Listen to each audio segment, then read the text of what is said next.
Hey guys, welcome to Through the Bible Verse by Verse, a plain and simple study of the entire Bible, book by book, chapter by chapter, and verse by verse. We are in 2 Kings chapter 4, and we're making our way. We're going to talk about some of Elisha's exploits as a prophet. Remember when Elijah was taken to heaven, taken away, he asked Elisha what could he do for him before he left, and he said, give me a double portion of your spirit. And we're going to see some of this. Elisha performed some 7 recorded miracles. Elisha will do just that, as he said, double 14. And it's just, these are just some of them. Remember, Elisha too is primarily kind of the prophet to Israel. He's the prophet to the nation, but primarily the prophet to Israel. I think that's important to kind of understand. Let's bring up my chart again and show you where we are with this. This, remember, is the chart of Israel. This is the kings of Israel. And, so if you look at where we are now, we're right around the Jehu, this area here, and which is a little after the Jehoshaphat. These are the kings of Judah. And where you at? So where's Jehoshaphat at? All right, Jehoshaphat is here. So again, around this time. All right, so let's get to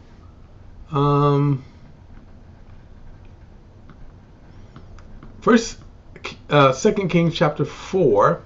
Again, one of the wives of the sons of the prophet cried out to Elisha, your servant, my husband, has died. You know that your servant feared the Lord. Now the creditor is coming to take my 2 children as his slaves.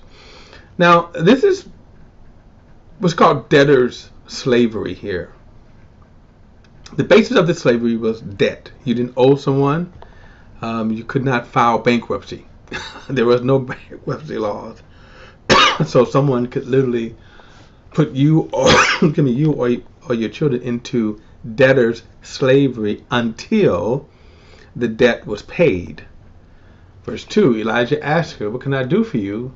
Tell me, what do you have in the house? She said, your servant has nothing in the house except a jar of oil. And then he said, go and borrow empty containers from everyone, from all your neighbors. Do not get just a few. Now he's given her some instructions, which will, if you want to look at a definition of faith, when we talk about faith, okay, here first of all, faith is not just blind, okay? That is one of the most horrible misconceptions of faith, that I can just think of something that if I want to do something, right? And if I just have enough belief that I can do that, it'll happen. That's not biblical faith. Biblical faith starts off with God. God reveals to us. He gives us the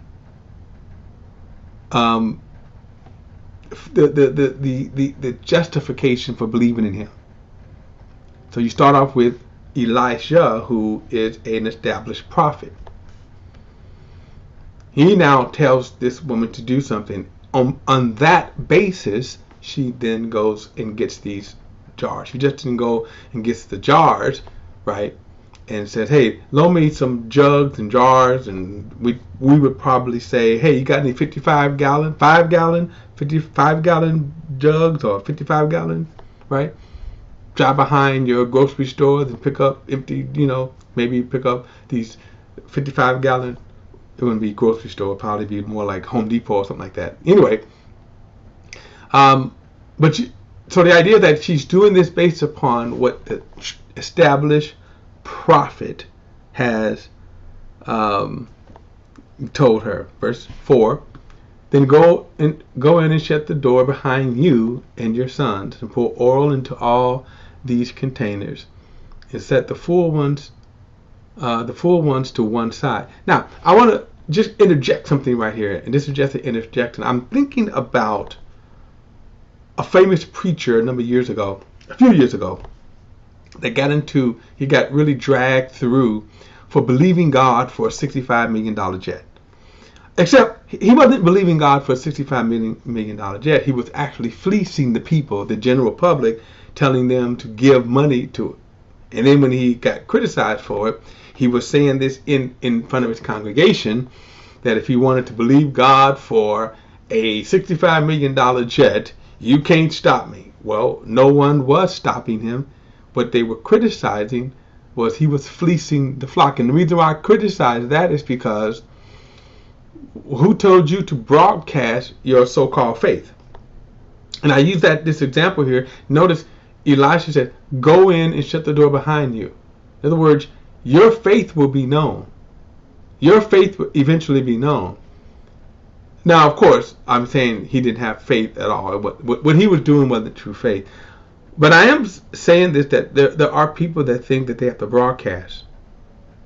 And like in that preacher's case, he could have stood in his suite, his master bedroom, which is about the size probably of our houses. I kid you not, right? And he could have, walked around his mansion, and he does live in a mansion. He could have drove around on his many acres, walked around on his many acres, and said, God, I believe you for a $65 million jet. And then he could have bragged about it. He could have given the testimony about it after the jet showed up. All right. So that's my point. He says, go in and shut the door. You don't have to broadcast this. Verse 5, so she left, and after she had shut the door behind her and her sons, they kept bringing her containers, and she kept pouring. And when they were full, she said to her sons, bring me another container.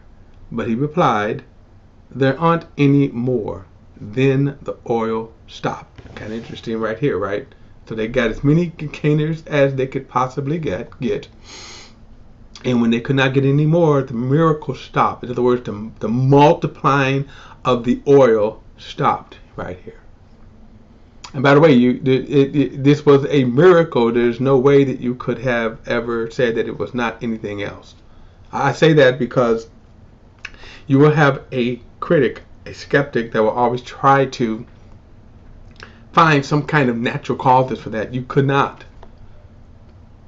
Verse 7, she went and told the man of God, and he said, go sell the oil and pay your debt. You and your sons can live on the rest. Which is interesting because they had more, exceeding more. And by the way, this was just something that God did, an act of grace, an act of mercy.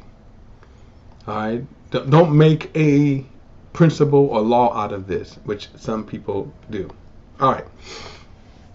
Verse 8, one day Elisha went to Shunem. A prominent woman who lived there persuaded him to eat some food. So whenever he would pass by, he stopped there to eat. And then she said to her husband, I know that the one who often passes by here is a holy man of God. So let's make a small room upstairs and put a bed, a table, a chair, and a lamp there for him. And whenever he comes, he can stay there. Now this is kind of interesting how God opened her heart. He didn't have to stay in the Motel 6 when he came by. He didn't have to stay in the Marriott, right? She provided a room, a chair, a little room, and it was just his room. One day, he came there and stopped and went to the room upstairs to lie down. He ordered his attendant Gehazi, and we're going to get into Gehazi later. He is a trip. He says, call this Shunammite woman. So he called her, and she stood before him. And then he said to Gehazi, say to her, look, you have gone to all this trouble for us. What can we do for you? Can we speak on your behalf to the king or to the commander of the army? She answered, I am living among my own people. So he asked, what Then what should be done for her? Gehazi answered, well, she has no son, and when her husband is old. Call her, Elisha said. So Gehazi called her, and she stood in the doorway. Elisha said, at this time next year, you will have a son in your arms. Then she said, no, my lord, man of God, do not deceive your servant. Then the woman conceived and gave birth to a son at the same time the following year, as Elisha had promised her.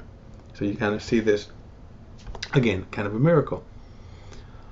A blessing, you could probably say, for the kindness she had showed the man of God.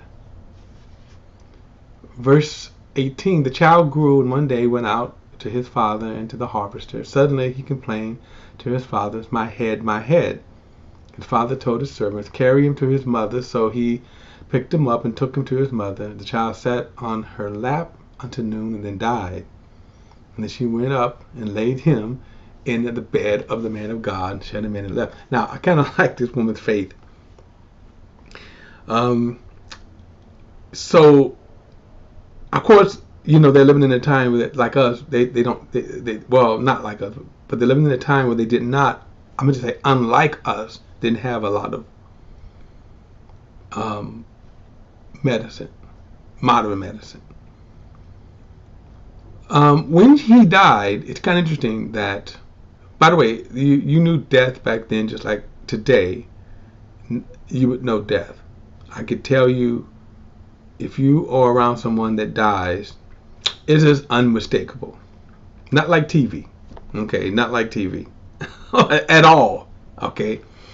But you would know it, and when you are in the presence of that, when someone dies, you would know that. And at some point, I think we all going to be around that. Just like, you know, you go to a funeral, if you see a body in the casket, there's no mistaking they're dead. She takes a child and put him in the prophet's room. Normally, they would have went in and buried him. If he's dead, they would have buried him. I want you to notice his faith right here. They would have buried him.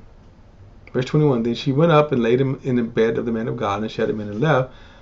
She summoned her husband and said, please send me one of the servants and one of the donkeys so I can hurry to the man of God and then come back. But he said, why go to him today? Is it not new moon or Sabbath? She replied, everything is all right. I guess that was a way of saying, I got this, shut up. Verse 24, then she saddled the donkey and said to her servant, hurry, and don't slow the pace for me unless I tell you. And so she set out and went to the man of God at Mount Carmel.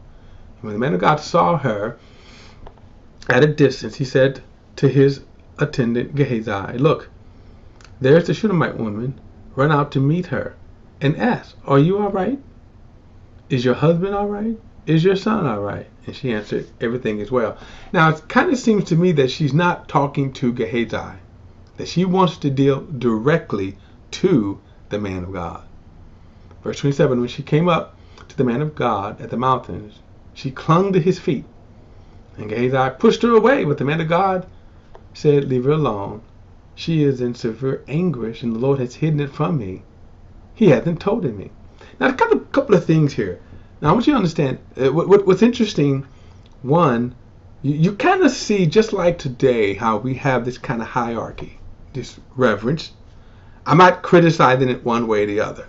When I'm pointing out that's reality. In other words, notice Gehazi pushed her away from the man of God when he came. And I say that too because sometimes people criticize when preachers have bodyguards and stuff. In a lot of cases, and especially in the day we live in, they do need it because you got some crazies out there. But notice he also says, man, this happened and the Lord didn't share this with me. It sort of insinuates here that he was used to this sort of communication from God or hearing from God. Verse 28. Then she said to him, Did I ask my Lord for a son? Didn't I say, do not deceive me? In other words, don't string me along. So Elisha said to Gehazi, tuck your mantle under your belt. Take my staff with you, go. And if you meet anyone, don't stop to greet him. And if a man greets you, don't answer him. Then place my staff on the boy's face. Then the boy's mother said to Elisha, as the Lord lives, and as you yourself live, I will not leave you. So he got up and followed her. Again, another sort of, to me, kind of interesting point about this woman. That she's only going to stay with the man of God. She's not going to go with Elijah. She wouldn't even tell Elijah, what her problems was. She wouldn't even tell her husband. Think about that. She just told her husband, I got this, and I'm going to go and get the man of God. Verse 31, Gehazi went ahead of them and placed the staff on the boy's face, but there was no sound or sign of life. So he went back to meet Elijah and told him. The boy didn't wake up. When Elijah got to the house, he discovered the boy lying dead on his bed. So he went in, closed the door behind the two of them, and prayed to the Lord. Then he went up and laid on the boy. He put his mouth to mouth, eye to eye, hand to hand. And while he bent down over him, the boy's flesh became warm. Elijah got up, went into the house, and paced back and forth. Then he went up and bent down over him again. And the boy sneezed 7 times and opened his eyes. And then Elijah called Gehazi and said, call the Shunammite woman. And he called her, and she came. Then Elijah said, pick up your son. And she fell on his fell on his feet and bowed to the ground. She picked up her son and left. Again, a very, very spectacular miracle, coupled by the faith of this woman. And you have to kind of like this, that she would only deal with Elisha.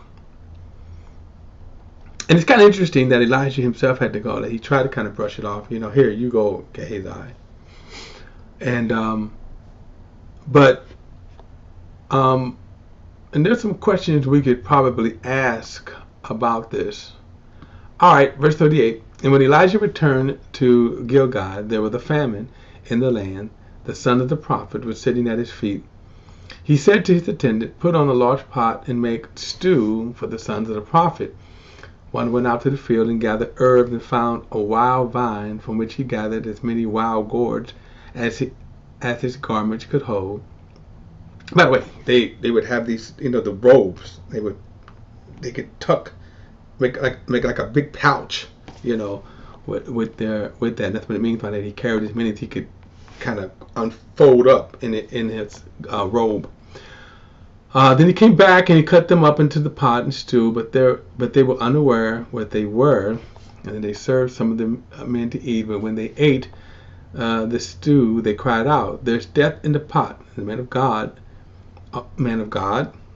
and they were unable to eat it. Maybe they tasted it and it just tasted funny.